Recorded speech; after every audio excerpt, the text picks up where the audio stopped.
और अब बात शेयर बाजार की, हमारे साथ दीपाली जुड़ चुकी हैं। दीपाली, क्या है खास?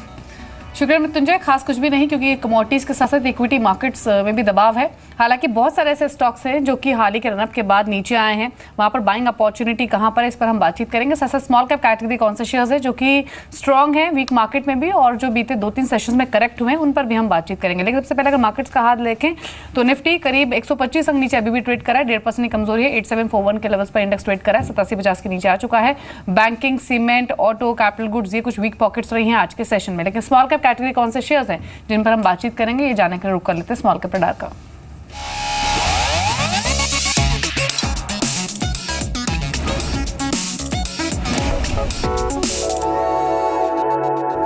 स्मॉल कैप रडार में सबसे पहले बात करेंगे लवेबल की। आज का टुडेज ट्रेड जो कि 283 के लेवल पर कामकाज कर रहा है। आप देखिए वीक मार्केट में भी 3% की स्ट्रेंथ ये स्टॉक दिखा रहा है, 283 के लेवल पर अभी कामकाज करते हुए। एक अच्छी मजबूती वीक मार्केट में भी स्टॉक में आज के सत्र में आती हुई दिखी है। बीते सेशंस में भी वॉल्यूम्स के साथ साथ एक अपसाइड ट्रेंड स्टॉक में रिफ्लेक्ट हुआ भी था। तो लवेबल है पहला शेयर जो कि बकिंग द ट्रेंड का किरदार अभी निभा रहा है। दूसरा स्टॉक है फिलाटेक्स इंडिया का। आज का सुपर शेयर 9:30 बजे आपको बताया गया था, अभी भी 4.5% अगेंस्ट का ट्रेड कर रहा है 72 के लेवल्स पर। वॉल्यूम्स ह्यूज रहे हैं और एक अच्छा मूव स्टॉक में भी देखा गया है। अभी भी 72 के स्तर पर यह स्टॉक ट्रेड कर रहा है। फिलाटेक्स के बाद जो अगला शेयर है वो है मवाना शुगर्स का। आप देखिए 2 सत्रों से एक अच्छी बाइंग स्टॉक में देखी गई। पूरे शुगर पॉकेट में एक प्रॉफिट बुकिंग है, लेकिन मवाना शुगर एक एक्सेप्शनल ट्रेड के तौर पर सामने आया है। अभी भी 11.5% ऊपर ये स्टॉक ट्रेड करा है 5675 के लेवल्स पर। मवाना शुगर्स के बाद आप देखें ऑप्टिक फाइबर 2016 के उच्चतम स्तरों पर ये ट्रेड कर रहा है। आप गेंस देखें 17.5% के जोरदार मूव के साथ ये स्टॉक ट्रेड कर रहा है दिन के उच्चतम स्तरों पर। अगेन स्मॉल कैप कैटेगरी का स्टॉक है, लेकिन विद ह्यूज वॉल्यूम्स एक बाइंग स्टॉक में आज के सेशन में रिफ्लेक्ट हुई है। 18% के गेंस अभी भी देखे जा रहे हैं। ऑटोलाइट इंडिया जोरदार वॉल्यूम्स के साथ एक अच्छी मजबूती है स्टॉक में, और आप देखिए 71 के लेवल पर अब आ चुका है और 16.5% की मजबूती ये स्टॉक दिखा रहा है। ये कुछ ऐसे शेयर है जो कि वीक मार्केट में भी ट्रेडर्स के रडार पर रहे हैं। खराब नतीजों के बाद जो स्टॉक्स गिरे हैं वो आपकी स्क्रीन पर HDI, Jaypee associates, Jaypee infra, caustic technologies, KSK energy. Weak नतीजों की वजह से कमजोर शुरुआत इन स्टॉक्स की हुई है।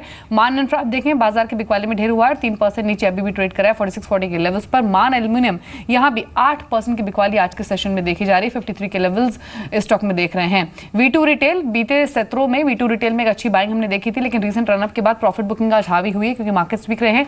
4% नीचे अभी भी ट्रेड कर रहा है। एसपीएमएल इंफ्रा भी एक स्ट्रॉन्ग कंटेंडर रहा बीते दोनों हफ्तों में, और आज थोड़ी सी दबाव स्टॉक में भी दिख रहा है। 2-2.25% नीचे ट्रेड करे। सीआरएम सिल्क जहां पर 0.8% कमजोरी भी देखी जा रही है। सुदर्शन केमिकल 5-6 महीने का एक स्ट्रॉन्ग परफॉर्मर रहा है, आज 5% नीचे ट्रेड कर रहा है 333 के लेवल्स पर। एक पटेल इंजीनियरिंग जहां पर हमने देखा है कि एक सॉफ्टनेस से शुरुआत जरूर हुई थी, लेकिन वापस एक उछाल लिया है स्टॉक ने और अब 5% ऊपर आ चुका है। तो बाजार की बिकवाली का कोई असर स्टॉक पर नहीं हुआ है। लेकिन प्रदीप हॉटचंदानी हमारे साथ मौजूद हैं, उनको शामिल करते हैं शो में। Pradeep, good morning. पहले तो निफ्टी पर आपका आउटलुक 8750 के लेवल को भी ब्रीच किया है, अभी इमीडिएट स्ट्रैटेजी आपकी क्या है निफ्टी पर? शुक्रिया दीपाली। देखिए, अगस्त के लास्ट में जो रैली बिगिन हुई थी और सितंबर के बिगिनिंग तक हमने एक 5% का अपमूव देखा था कुछ 6 ट्रेडिंग सेशन में निफ्टी में, और बैंक निफ्टी में इसी दौरान करीबन 7.5% का स्टीप अपमूव देखा था। तो ये जो फिलहाल करेक्शन चल रहा है 2 दिनों से, हम इसको एक ओवरऑल हेल्थी करेक्शन मानते हैं, क्योंकि हर एक स्टीप अपमूव के बाद मूविंग एवरेज जिस होती है नियरेस्ट, उसको निफ्टी रिटेस्ट करने आता है। 4 मूविंग एवरेज हम क्लोजली ट्रैक करते हैं, वो करीबन 86, 80, 8700 के आसपास है।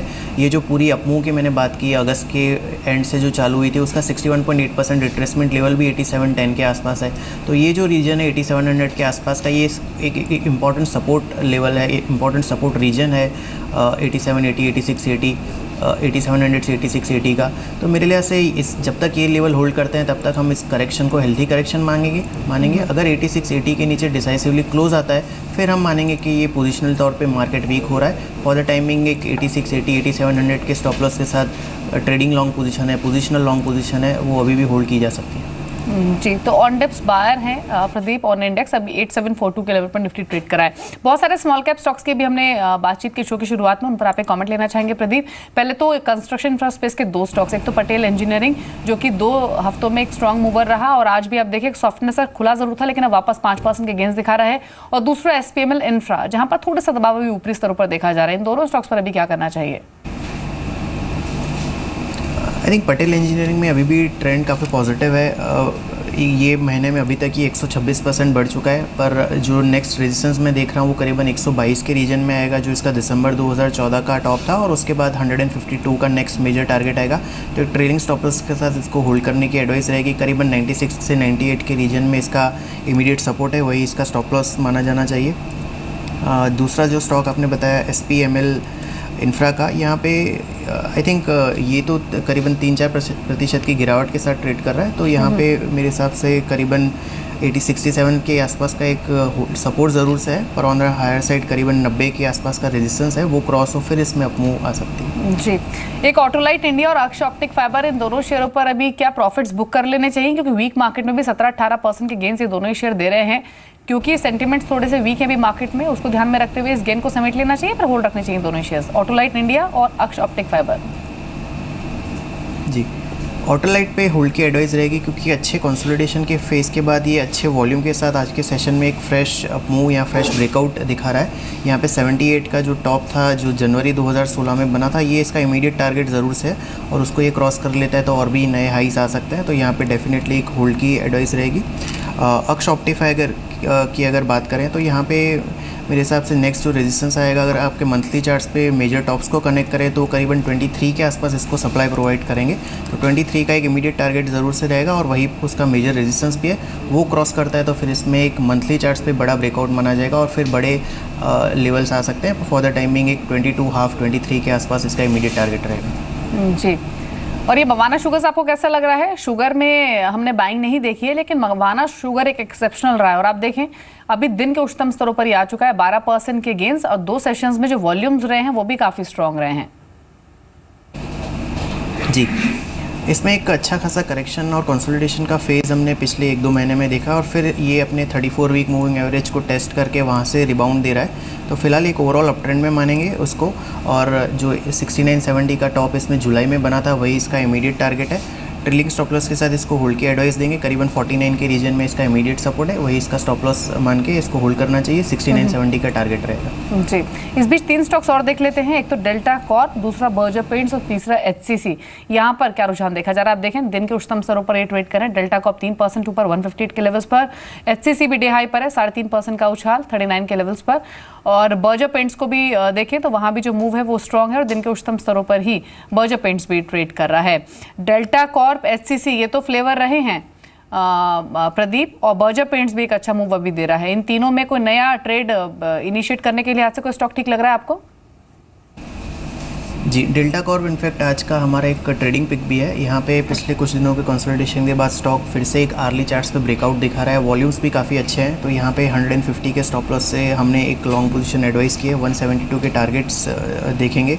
HCC की अगर बात करें तो यहाँ पे भी आप देखें मंथली चार्ट्स पे एक अच्छा ब्रेकआउट बन रहा है, और यहाँ पे इमीडिएट टारगेट आएगा करीबन 49 का आएगा, जो यहाँ से 10 रुपये ऊपर है, क्योंकि ये काफ़ी अच्छे कंसोलिडेशन और करेक्शन के बाद ये ब्रेकआउट दे रहा है मंथली चार्ट्स पे, तो काफ़ी अच्छे टारगेट्स बन रहे हैं। 49 का जो टारगेट मैंने बताया वो करीबन 2-3 महीने के लिहाज से। फॉर द टाइमिंग एक शॉर्ट टर्म में भी इसमें 35 के स्टॉप लॉस से लॉन्ग पोजीशन इनिशिएट की जा सकती है। अगर बर्जर पेंट्स की बात करें तो ओवरऑल एक अच्छा मूवर रहा है, अपने लाइफ टाइम हाई के आसपास ट्रेड कर रहा है। यहाँ पे भी आप अगर देखिए तो पिछले कुछ दिनों के कंसोलिडेशन के बाद ये मूव रिज्यूम कर रहा है, तो यहाँ पे भी 263 के स्टॉप लॉस से लॉन्ग पोजीशन इनिशिएट की जा सकती है। मेरे हिसाब से 285 से 290 के टारगेट्स इसमें आ सकते हैं। एक स्टॉक जहां पर अभी भी एक एक्सटेंडेड बाइंग आई है वो है एवरेस्ट कांटो का। 7.5% के स्ट्रॉन्ग मूव के साथ अब दिन के उच्चतम स्तरों पर ट्रेड कर रहा है, और इनफैक्ट आज ही नहीं बीते 3-4 सेशन से लगातार चला है ये स्टॉक, और एक 20-22 रुपए के लेवल से एक अच्छा मूव इसमें हमने लगातार आते हुए देखा है। क्या अप्रोच है आपके एवरेस्ट कांटो पर? मुनाफा समेट ले ट्रेडर्स अगर प्रॉफिट में हो, या फिर अभी होल्ड रखें? ये होल्ड की एडवाइस रहेगी। पिछले दिनों जो IGL से रिलेटेड, नेचुरल गैस से, CNG से रिलेटेड पॉजिटिव न्यूज़ आए थे, और उसके बाद ये स्टॉक लाइमलाइट में आया, और मेरे हिसाब से काफ़ी अच्छे और बड़े डाउन ट्रेंड के बाद ये स्टॉक वापस से अपना जो खोया हुआ चार्म है उसको थोड़ा सा रीगेन करने की कोशिश कर रहा है। यहाँ पे जो मेरे हिसाब से टारगेट्स बन रहे हैं वो करीबन 36-37 का नेक्स्ट टारगेट आएगा। तो यहाँ पे भी एक ट्रेलिंग स्टॉप लॉस के साथ होल्ड की एडवाइस रहेगी। करीबन 24-25 के रीजन में इसका इमीडिएट सपोर्ट आएगा। 36 का इमीडिएट टारगेट रहेगा, उसके क्रॉस होने पे ये 45 तक जा सकता है, तो इस पे होल्ड की एडवाइस रहेगी। जी, इसके अलावा प्रदीप मैं 3 स्टॉक्स ऐसे मैंने चुने हैं जो कि एक स्ट्रॉन्ग मूवर रहे हैं, लेकिन आज प्रॉफिट बुकिंग स्टॉक्स में हावी हो रही है। इन तीनों पर मैं आपकी स्ट्रैटेजी जानना चाहती हूँ। पहला स्टॉक तो रहेगा सुदर्शन केमिकल का, जो बीते 5-6 महीने में लगातार चला है, लगातार लाइफ टाइम हाइज इसने अचीव किए हैं। आज करीब 17 रुपये नीचे ट्रेड कर रहा है। अब इन स्तरों से और कितना नीचे आ सकता है, या फिर यहाँ पर आके एक सपोर्ट के स्टॉक ले सकता है। दूसरा स्टॉक रहेगा V2 रिटेल का, और तीसरा शेयर है स्मॉल कैप नहीं, बड़ी कैटेगरी का है, वही येस बैंक। लगातार तीसरा सत्र जब हम यहाँ पर 5% की गिरावट देख रहे हैं, 15-16% ऑलरेडी स्टॉक नीचे आ चुका है 3 सेशंस में। अभी क्या अप्रोच है तीनों स्टॉक्स पर? जी, सुदर्शन केमिकल जैसे आपने बताया बड़ा एक स्टीप अप मूव इसमें हमने पिछले कुछ महीनों में देखा है, और एक अच्छे गेंस के बाद इसमें स्टॉक्स में वीकली चार्ट्स में नेगेटिव डाइवर्जेंस भी हमने बनता हुआ देखा था, जो लॉजिकली ये इंडिकेट करता है कि इतनी स्टीप अप मूव के बाद स्टॉक एक करेक्शन देने के लिए तैयार है। मेरे हिसाब से इसमें जिस हिसाब से स्टीप अप मूव देखी है, तो करेक्शन एक्सटेंड होकर ये 250 से 260 के लेवल में इसका नेक्स्ट मेजर सपोर्ट आएगा। क्योंकि हम एक मेजर अप मूव की बात कर रहे हैं, तो major support levels weekly charts पे देखेंगे, और 20 वीक का मूविंग एवरेज इसका करीबन 250 के रीजन में आ रहा है, तो वही इसका मेजर टारगेट भी रहेगा। फॉर द टाइमिंग एक करेक्शन इसमें कंटिन्यू कर सकता है। येस बैंक की भी एक सिमिलर चार्ट पैटर्न है, एक बहुत अच्छा मूव इसमें कुछ 6-8 महीनों से देखा था, जिसमें हमने स्टॉक को डबल होते हुए देखा था, और यहाँ पे भी एक वीकली चार्ट्स पे नेगेटिव डाइवर्जेंस क्लियरली विजिबल था। यहाँ पे भी अगर मेजर सपोर्ट की बात करें तो इसके 20 वीक मूविंग एवरेज पे आएगा, जो करीबन 1150-1160 के रीजन में, वही इसका एक मेजर सपोर्ट और टारगेट रहेगा डाउन साइड में। जी, चलिए अंचल के पास चलते हैं और जान लेते हैं कि नियर टर्म के लिहाज से ब्रोकर्स किन स्मॉल कैप स्टॉक्स पर बुलिश हैं। बताइए अंचल। शुक्रिया दीपाली। देखिए, आज के 2 शेयर्स में पहला नाम है फिनोलेक्स इंडस्ट्रीज़ का। इस शेयर के नंबर्स काफ़ी अच्छे रहे थे। अगर आप कंपनी की Q1 नंबर्स की बात करें तो कंपनी का मुनाफा करीब 40%, तो वहीं ऑपरेटिंग मुनाफा जो बेटा भी कहा जाता है वो करीब 38% बढ़ता हुआ दिखा था। साथ ही कंपनी की जो ब्याज लागत है, अगर वाई बेसिस पे आप कंपेयर करें तो करीब 70% घट गई है। उसका एक सपोर्ट डेफिनेटली मुनाफे को मिला है। एंड गोइंग अहेड एक अच्छे स्ट्रॉन्ग सेट ऑफ नंबर्स की उम्मीद की जा रही है, क्योंकि कंपनी ने अपना मोस्ट ऑफ जितना भी कर्ज था उसमें से करीब 40 से 30% कर्ज को पे ऑफ कर दिया, तो उसका एक फ़ायदा एक ईजियर इंटरेस्ट बर्डन के चलते आएगा कंपनी को। साथ ही ऑपरेटिंग, अगर आप ऑपरेटिंग प्रॉफिट मार्जिन्स की बात करें तो 4% और एनपीएस करीब 3.5% बढ़े, तो एक healthy set of numbers company Q1 में पोस्ट किए। अच्छी वैल्यूएशन है, मौजूदा कैश ईपीएस करीब 23 रुपये की है, FY 18 के लिए अनुमानित ईपीएस 26.5 रुपये, तो पी मल्टीपल 18.5 का। एक अच्छे लेवल्स पे शेयर कामकाज कर रहा है और एक अच्छी अपसाइड होल्ड करता है यहाँ से, और इसीलिए कहीं ना कहीं एक्सिस डायरेक्ट मानता है 510 के लक्ष्य के लिए फिनोलेक्स इंडस्ट्रीज खरीद सकते हैं। दूसरा स्टॉक आज के लिए लगेगा MRPL का। ऑयल एंड गैस स्पेस से कंपनी, एक और strong set of Q1 numbers MRPL ने पोस्ट किए थे। मुनाफा करीब 2 गुना हुआ, तो वहीं ऑपरेटिंग मुनाफे में भी करीब 100% तक की जंप आती हुई दिखी। तो एक स्ट्रॉन्ग सेट ऑफ नंबर्स, अच्छे GRMs रहे Q1 के अंदर, और लगातार 4 तिमाहियों से धीरे धीरे करके अब कंपनी अपनी ब्याज लागत घटा रही है, वो भी एक पॉजिटिव ट्रिगर है। वैल्यूएशन फ्रंट पे देखिए दीपाली, FY 18 के लिए अनुमानित EPS 11 का और PE मल्टीपल महज 7 का, बेहद सस्ते दरों पे अवेलेबल है, और यही कारण है सेंट्रम मानता है 92 के लक्ष्य के लिए आप खरीदारी कर सकते हैं MRPL के शेयर में। जी, शुक्रिया अंचल आपका। तो 2 चॉइसेस बताई हैं अंचल ने, एक तो MRPL और दूसरा फिनोलेक्स इंडस्ट्रीज, जहां पर नियर टर्म के लिहाज से आप खरीदारी कर सकते हैं। प्रदीप, डेल्टा कॉप की आपने बात की, उसे आपने चुना था अपनी ट्रेडिंग लिस्ट में, लेकिन उसके अलावा कौन से स्टॉक्स हैं जो आप खरीदारी के लिहाज से रिकमेंड कर रहे हैं, या फिर बिकवाली के लिहाज से, इंट्राडे पोजीशंस? जी, दूसरा एक स्टॉक जो बाइंग का ही रिकमेंडेशन रहेगा वो है बोडल केमिकल। ये भी एक ओवरऑल स्ट्रॉन्ग परफॉर्मर रहा है केमिकल स्पेस से, और पिछले यहाँ पे भी कुछ 10-12 दिन के कंसोलिडेशन के बाद इसमें फिर से एक ब्रेकआउट देखने को मिला था फ्राइडे के सेशन में। आज के सेशन में भी ये अपनी अपमूव कंटिन्यू कर रहा है, अच्छे वॉल्यूम्स दिख रहे हैं, तो यहाँ पे भी 110 के स्टॉप लॉस और 123 के टारगेट से लॉन्ग पोजीशन इनिशिएट करने की एडवाइस है। तो बोडल केमिकल चुना है प्रदीप ने, जहां पर ये 123 के लक्ष्य रिकमेंड कर रहे हैं। फटाफट से कुछ और स्टॉक्स देख लेते हैं स्मॉल कैप के। एक देखिए, किरीन इंडस्ट्रीज बाउंस बैक की तैयारी कर रहा है ये स्टॉक। केमिकल स्टॉक्स में हमने अभी बोडल केमिकल की बात की प्रदीप ने, लेकिन किरीन इंडस्ट्रीज भी एक स्ट्रॉन्ग मूवर लग रहा है। यहाँ पर क्या राय है आपके प्रदीप किरीन इंडस्ट्रीज पर?